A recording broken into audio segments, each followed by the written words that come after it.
اللہ تعالیٰ کی رحمتوں کا باعث. کتنے تکلیف دہ ہے وہ لوگ جو خواہ روزے نہیں رکھتے، اٹے کٹے ہوتے ہیں اور کیا کیا بہانے بناتے ہیں. یہ بہت بدنصیبی ہے. قیامت کے دن خالی ہاتھ ہوں گے، زبان باہر نکلی ہوئی ہوگی، آتش جہنم نے ان کو پکڑا ہوگا اور رحمت کے فرشتے ان کو وقفے وقفے سے پیٹیں گے، دور پھینکیں گے، نکلو یہاں سے، یہ تو اچھے لوگوں کی جگہ، یا تم کیوں ہو؟ تم تو روزہ خور ہو. کتنے اچھے ہوں گے وہ لوگ جن کی زندگی بھر کوئی روزہ فوت نہیں ہوتا. اللہ اللہ. یہ بھی ایک خاندانی اور ایمانی مسئلہ ہے. خاندان کے بزرگوں کو بھی مضبوط رہنا چاہیے، ورنہ بعد میں آنے والی نسل ان کو بد دعا دے گی.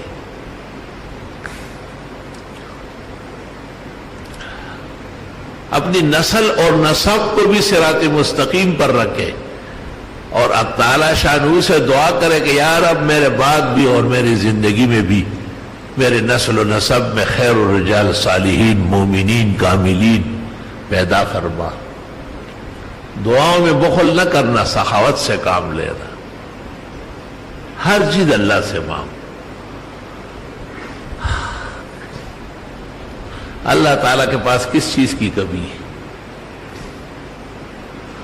کوئی شک نہیں کہ دعا من حیث ذکر بھی ہے جیسے میں بیان کر رہا ہوں، دعا من حیث الصلاۃ بھی ہے جیسے نماز میں قرآن کے تلاوت کے دوران ہے، اور دعا من حیث الحاجات بھی ہے کہ اس طرح ہم ہاتھ اٹھاتے ہیں. اس میں بہت خیال رکھنا ہے. یہ جو دعا من حیث الحاجات ہے یہ سخت آزمائش ہے. کہتے ہیں کہ ہاتھ سینے کے سیدھ میں ہو، زیادہ نیچے بھی نہ ہو زیادہ اوپر بھی نہ ہو،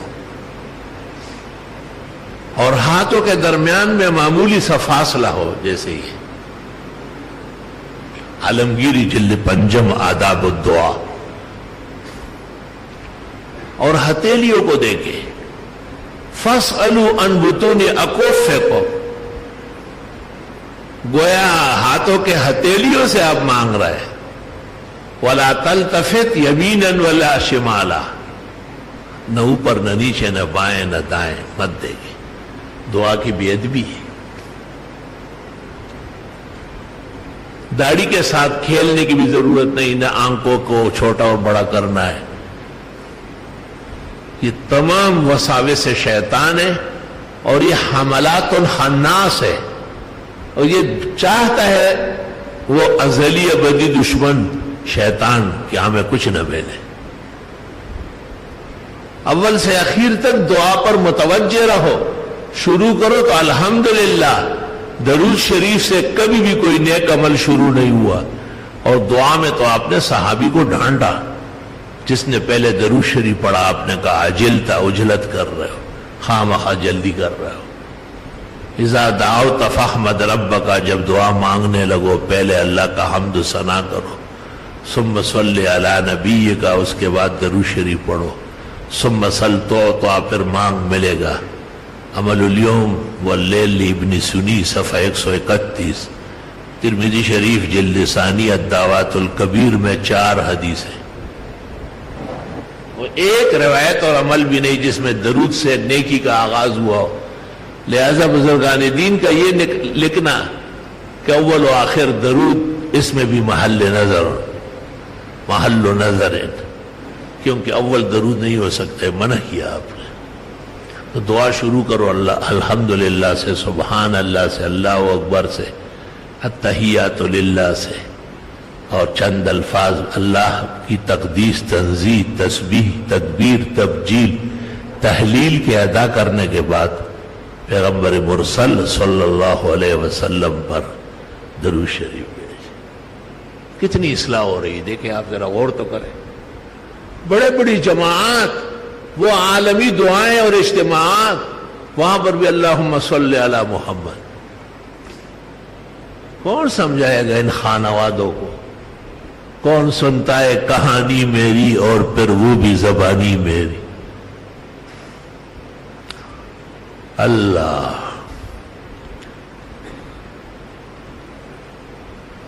ایک عالم دین نے مجھے کہا کہ اس سے کیا فرق پڑتا ہے؟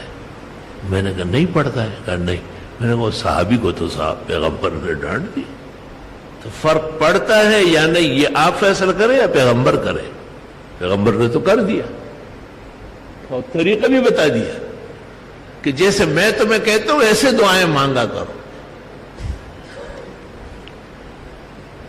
دعا میں پہلے ایمان مانگا جائے، استقامت ہدایت کی، اعمال حسنہ کی توفیق، عند النزع و جانکنی کامل و اکمل ایمان. قبر جنت کے باغات میں سے ایک باغیچہ ہو، منکر نکیر کے سوال کے جواب میں ثابت قدمی ہو، کامیابی ہو. میدان حشر و نشر میں رسول اکرم صلی اللہ علیہ وسلم کی شفاعت ہو، آپ کے مبارک جھنڈے کے نیچے، لواء الحمد کے نیچے جگہ ملے، آپ کے مبارک ہاتھوں سے حوض کوثر کا پانی پینا نصیب ہو جائے اور آپ کے ہمراہ خیر و عافیت سے جنت الفردوس پہنچے اور آپ ہی کی معیت اور پڑوس نصیب ہو جائے. وے پا دنیا کے میون لیدو پسترگو نو پا فردوس کے دا حضرت نبی صحبت راکا. یا دنیا میں تو مجھے نصیب نہیں ہوا، اللہ آپ جنت الفردوس میں تو حضرت کی صحبت نصیب فرما. اور ضرور دعا مانگا کرو. ایک ہمارے دوست اور بزرگ تھے، یہی رہے، یہی تشریف رکھتے تھے. وہ جب بھی دعا مانگتے یا اللہ محمد رسول اللہ صلی اللہ علیہ وسلم کے مبارک ہاتھوں سے ہم کو حوض کوثر کا پانی پلانا نصیب کرو. میں بڑا حیران ہو گیا. میں نے کہا یار قیامت کا دن ہوگا، کتنے اولین و آخرین ہوں گے، رسول اکرم صلی اللہ علیہ وسلم کس کس کو اپنے ہاتھ سے پلائیں گے. میں نے خواب دیکھا کہ میدان حشر و نشر ہے اور اعلان ہو رہا ہے کہ فلاں فلاں، ان میں ان کا نام لیا گیا، وہ یہی ٹھہرے محمد الرسول اللہ صلی اللہ علیہ وسلم تشریف لاتے ہیں، ان کو اپنے ہاتھ سے حوض کوثر کا پانی پلائے. میں ایسا خفا ہوا، میں نے کہا اوہ یار توبہ یا توبہ کہ کوئی دعا بغیر اس کے مانگوں. مجھ پہ ثابت کرنا تھا یہ دعا انہوں نے صحیح مانگی اور آپ کو مانگنا چاہے. آپ کو بھی نصیحت کرتا ہوں اور ہمیں بھی دعاؤں میں یاد رکھیں. اللہ اللہ.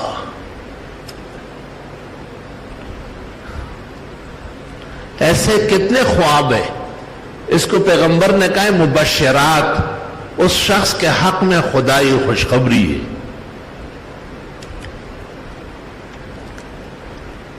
لا الہ الا اللہ وحدہ لا شریک لہ.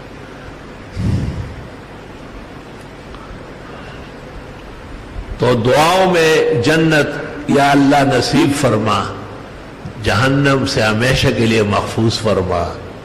جتنی اچھی باتیں آپ نے علماء اور اولیاء سے کبھی بھی سنی ہے ان کا ذکر کریں اور دعا میں قطعاً عجلت نہ کریں، تسلی سے، تشفی سے. ہم تو چونکہ مجامع کا خیال کرتے ہیں چند الفاظ کے بعد، جس کو کہتے ہیں رسم دعا، لیکن وہ بھی ضروری ہے تاکہ لوگوں کو ڈھب آ جائے، رنگ و ڈھنگ آ جائے. سیکھیں گے کہاں سے؟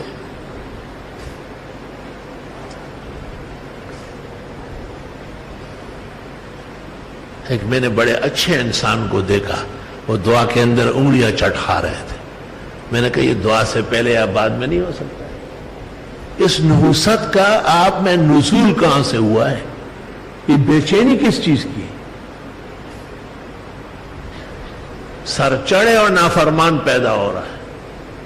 ایک عالم دین بڑے ادارے کے مدرس نے کہا کہ میرے ساتھ ایک طالب علم کھڑا تھا، وہ نماز پڑھ رہا تھا. نماز پڑھ کے ہم فارغ ہوئے، امام صاحب نے مختصر دعا مانگی. وہ اپنے کام کے ساتھ، اپنے کپڑوں کے ساتھ، داڑھی کے ساتھ لگا رہا. کچھ دیر کے بعد روانہ ہو گیا. کہا میں نے کہا عجیب بات ہے، نہ تو امام کے ساتھ دعا کر رہے ہو نہ اپنی مانگ رہے ہو، یہ کون سا مذہب اور کون سا دین ہے؟ آخر اپنی تو مانگو. اللہ اللہ.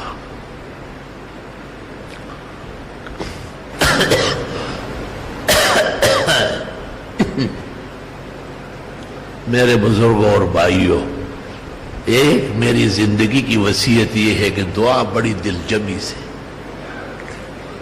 خوش دلی سے، آرام سے، اعضاء کے سکون کے ساتھ مانگے. جو دعائے قرآن میں ہے وہ اول ہے، جو سنت و حدیث میں اس کے بعد ہے، جو ہماری اپنی ہے وہ تیسرے نمبر پر ہے. مانگنا سب نے. کبھی ایسے بھی ہو سکتے کہ 24 گھنٹے میں ایک وقت آپ دعا کے لیے نکالیں، گھنٹے ڈیڑھ مانگے، اگلے اوقات میں کہے یا اللہ وہ جو صبح میں نے شوربہ ویلا کیا ہے وہ دیجیے. ٹھیک ہے، اللہ کے ہاں کرم ہے، احسان ہے، فضل ہے.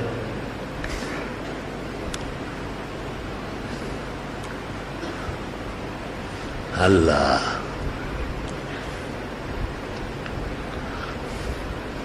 میں سمجھتا ہوں کہ میں نے بہت بڑا نیکی اور حسنہ کمایا کہ میں نے آپ کو بعض قرآنی غلطیوں سے بھی متنبی کیا، اور یہ میں نے عرض کیا کہ آپ دعا شوق سے مانگا کریں. دعا کے دوران نہ کھیلے، نہ تماشے کرے، نہ داڑھی کرچے، نہ آنکھ کے اوپر نیچے کرے،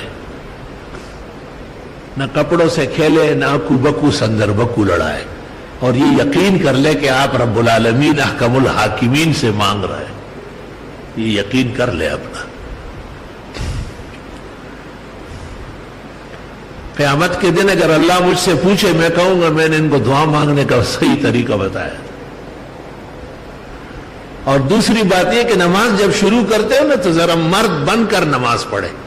مردوں کے لیے حکم یہ ہے کہ یہ انگوٹھے جو ہے یہ کانوں کے نرموں کے سیدھ میں آئیں گے، یا مسہما، مس کر ہی لے تو اچھا ہے. نہ ہاتھ بالکل کھلے ہو، یہ رکوع کی حالت ہے تفریج الاصابع. نہ ہاتھ بند ہو، یہ سجدے کی حالت ہے انضمام الاصابع. اور نہ ہاتھ بالکل انگلیاں اپنے حال پر ہو. ترمذی میں ہے تنشر الاصابع، نہ یوں کرو نہ یوں کرو. یہ ایسا مسئلہ ہے جس کا نہ باپ ہے نہ ماں ہے. خیر تو ہے. فقہ حنفی میں ہاتھ اٹھانے کے مسئلے میں پوری دنیا میں کوئی اختلاف نہیں. اپنے مذہب، اپنی مسجد، اپنی زندگی میں بھی اپنے فقہ پر عمل پورا نہیں کر رہا. عورتیں کندھوں تک یوں اٹھائے گی، ان کے لیے اوپر اٹھانا منع ہے. تو عورت مردوں کو ایسا کرنا، یہ بھی عورتیں بننے کی شکل ہے. اور جب آپ اس پر عمل کریں گے تو پھر یاد آؤں گا کہ کسی نے منبر رسول پر جمعہ مبارک میں سمجھایا تھا، اور آپ کو ایسا لگے گا اس سے پہلے جو آپ نے نمازیں پڑھی وہ پڑھی ہی نہیں ہے، کیونکہ وہ تو آپ نے سرچڑی میں، نافرمانی میں اور احکام سے بالکل آزاد ہو کر کے پڑھی ہے. اس کا کیا صلہ ملے گا؟ انسان سیکھتا ہے عمر بھر. پیغمبر کو اللہ کہتے وَقُلْ رَبِّ زِدْنِي عِلْمًا. آپ کہے پروردگار میرے علم اور بڑھا دے. علم کس کو کہتے ہیں؟ جو نہیں جانتا تھا آپ جان لے گا. ہمیں کتنا سیکھنا ہوتا ہے، بے حساب چیزیں ہم سیکھ رہے ہیں، آپ سے بھی سیکھ رہے ہیں. بعض چیزوں کا خیال نہیں ہے، بھائیوں کو دیکھ کے اوہ یہ تو اس طرح ہونا چاہیے. الحمدللہ. باقی کامل و اکمل علم تو بزرگ و برتر جل و علا کا ہے، جس کا علم محیط بھی ہے اور علام الغیوب بھی ہے اور علیم بذات الصدور بھی ہے اور علیم خبیر بھی ہے. تو رمضان شریف کے روزے محفوظ رکھو، تراویح صحیح طرح پڑھو، اور آرام تسلی سے مسجدوں میں رہا کرو. اس زندگی کے اس حصے کو غنیمت جانو. اب کے ملے تو خوب بولے پکنا، شاید کہ پھر ملے اور یہ ذوق نظر نہ ہو. کیا پتہ ہے اگلے سال رمضان میں کون کون ہوں گے، کون نہیں ہوں گے. تو یہ موقع غنیمت جانا جائے. اچھی دعائیں مانگو.